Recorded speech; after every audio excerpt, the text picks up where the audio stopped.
How to remove clock movement. Firstly, we have to remove second hand with the two fingers. You take it from the both sides and pull it up with a little pressure. Then we have to remove fixing minute, the nut which fixes minute hand. By finger we press, we need to press wheel on the back side of the moment, and then turn nut with the two fingers counterclockwise. It starts hardly, then it becomes light and light. Then we pull up minute hand. It's very easy.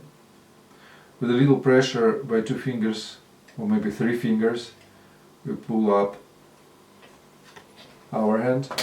Peel. Then, using screwdriver, put it with a flat end. We put it in a special hole and start to turn moment counterclockwise.